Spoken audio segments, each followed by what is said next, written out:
Respected General V.B. Malik, former Chief of Army Staff, General Oberoi, sir, ladies and gentlemen, Jai Hind.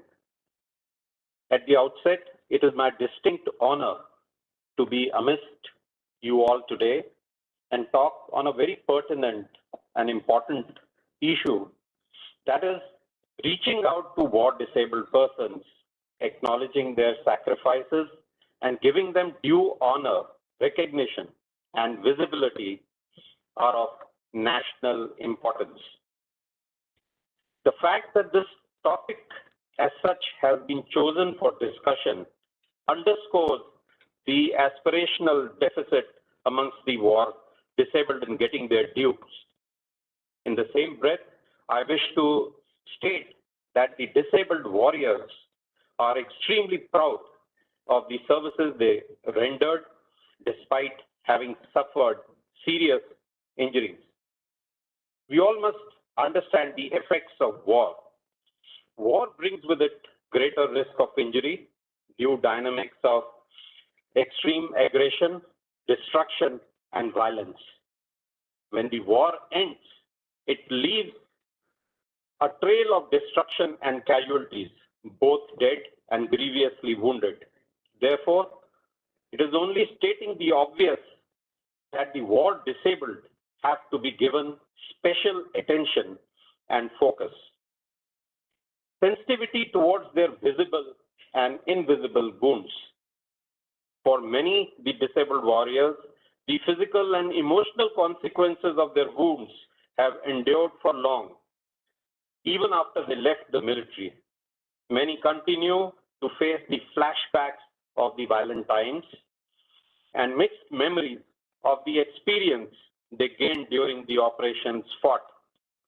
Sensitivity of the war disabled to such invisible wounds also needs to be understood in right earnest and treated suitably through sustainable measures. The range of combat injuries, and we have to understand कि एक जख्मी होने का दर्द क्या है, the pain of being injured. War-disabled soldiers are living examples of courage, commitment, character, and they remind us of hazards of war. The common combat injuries leading to disablement includes severe burns, broken bones, shrapnel wounds, nerve and brain damage, spinal cord injuries, paralysis, loss of sight, hearing, limb loss, and post-traumatic stress disorder.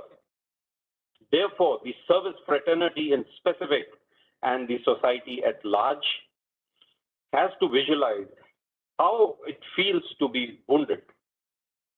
यहाँ पे मैं आपको एक वाक्य बताना चाहूँगा जो हमारे लेट जनरल विपिन रावत तब चीफ थे, उन्होंने मुझे बताया कि वो एक फंक्शन में एक वॉर डिसेबल्ड वॉरियर के साथ लंच कर रहे थे, लेकिन वो डिसेबिलिटी उनकी ऐसी थी कि वो खुद खाना नहीं खा पा रहे थे वो सोल्जर, तो उनका बेटा उनको खाने के लिए मदद कर रहा था।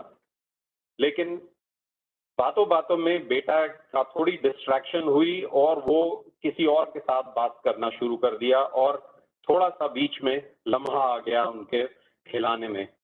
तो ये डिसेबल्ड सोल्जर ने खुद अपने आप खाने की कोशिश करी और उसमें क्या है, वो खाना जो है उनके कपड़ों के ऊपर गिर गया।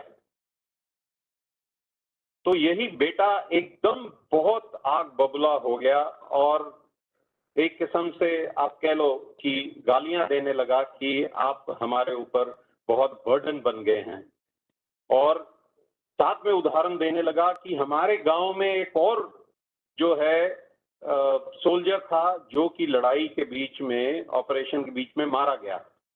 उसका घर देखो, उसके बच्चों की तरक्की देखो, उसको इतना पैसा मिला, उसकी इतनी देखरेख हुई कि आज वो कहाँ है और हम कहाँ हैं। हमारी पूरी फैमिली, हमारे अपने पिताजी को देखरेख में सबका समय लगता है और जो है बहुत हमारा जो पैसे का इसमें खर्चा हो रहा है। This I have highlighted to underscore the point which has been brought out earlier, that in terms of emoluments, the money being given for in case of a death in operations and in case of war wounded should be equated. Then I wish to highlight that nation is as strong as the heroes it chooses. The saga of courage and bravery of the war disabled should never be forgotten or their contribution diluted just because they are in need of assistance today. Their hand-holding by the organization is an imperative. To honor them, firstly, there is a need to recognize them as an asset. When you look into the eyes of a war-disabled soldier, you cannot miss the pride that shines in them for having served for one's country, keeping Naam, Namak, Nishan, and the nation uppermost. It is prudent that the honor and dignity of a war disabled has to be kept at the highest pedestal. The organization support for care of the war disabled should never appear to be under siege, and wholehearted efforts need to be made to showcase how big an asset all the disabled warriors are.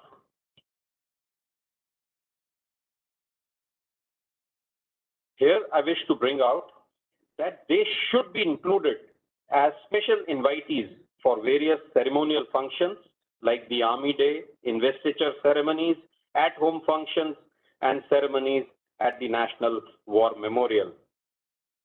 They are the role model. So there is a need to create institutionalized memory. The narration of role played by the disabled warriors and their dedication towards the achievement of the military objectives and the overarching national aim should be suitably captured in school books, as also in the form of small storybooks and more formal coffee table book to motivate the future generations.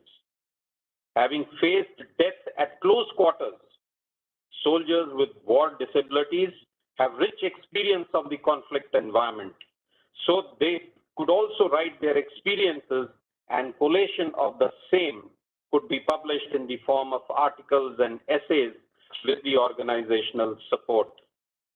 Motivational comic books with characters as the living disabled warriors can also be conceptualized to enhance their image. To highlight their distinct identity in various forums, wearing a suitably designed medal will be absolutely in order.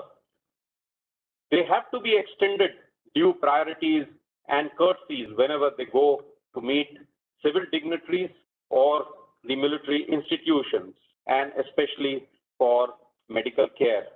One fondly recalls the ADGPI coverage few months back highlighting presentation of a memento to General Cardozo sir before he was discharged from the hospital. So such like gestures have to be continued. Rank upgradation to those boarded out, I mean, this is an issue which will have wider ramifications and requires in-depth analysis. But in TA, a person who is an officer who's embodied only for 2 months in a year, he continues to get his promotion. And in the case of war disabled, if at the younger service he is boarded out, then he remains with that rank. So maybe there is a case, at least up to the applicable time scale rank, these could be given in the form of an honorary rank with passage of time. Job opportunities, military service instills strong values, selfless service and loyalty, which are desirable attributes in an employee in the civil. However, despite these attributes, many are unable to secure a job. Therefore, a vocational empowerment and employment program through the AWPO, Jalsapra just spoke, should be crystallized, which should help prepare them for employment and provide counseling through experts for independent living for those who are unable to work. Another suggestion is case for companies hiring war disabled to pay their salary ex CSR or getting the tax breaks could be taken up with the government. This will be a totally win-win situation for both. On compassionate grounds, wards of war disabled who are unable to work could also be given employment on preferential basis. As far as the medical support is concerned, it's an ongoing process. State-of-art processes and mobility equipment should be given to them, and it should be ensured that the benefits of advances in medical care gets extended to them automatically. I interacted with the ALC before this talk, and they have told me that they are doing a lot of work in provisioning of artificial intelligence-based processes and use of artificial intelligence-based gate training for those who are amputees. For the sub-ALCs, currently there is an issue about authorization of the strength on the PE, which needs again to be taken up suitably. As far as various allowances are concerned, that has to be befitting to in recognition of the sacrifices which the wounded warriors have given. So this must be revised periodically and indexed to the inflation levels. And war injury element, which is denied to NOK after unfortunate passing away of a brave heart post boarding out, should be continued and not stopped. To ensure the war disabled, based on their medical condition, remain financially stable, treating them at par with those killed in action as regards the emoluments are concerned, merits consideration. Another 2 minutes. Right. Other thing is single point of contact. I think DIAV could be the single point of contact, and they could have a dedicated helpline for them. And nowadays is the concept of apps. There could be a special app to meet the special needs of the war wounded.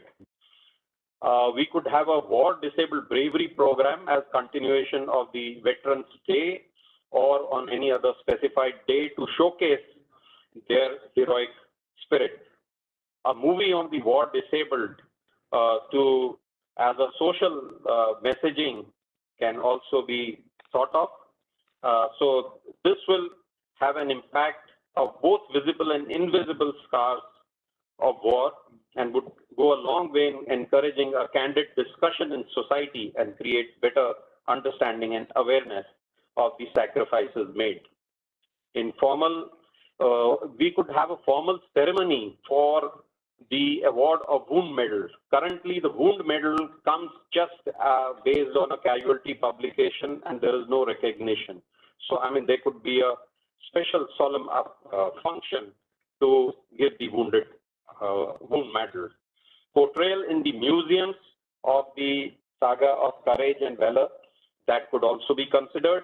The disabled warrior games is something which has been taught. To conclude, the societal recognition of war disabled should be a reciprocal obligation by the nation towards their extraordinary contribution by extending them due respect and making them brand ambassadors at the national, state, and armed forces level. The nation must embrace warmly, strongly, and positively all our wounded warriors. The dictum stands true for our disabled warriors. I left the war zone, but the war zone has not left me. Thank you.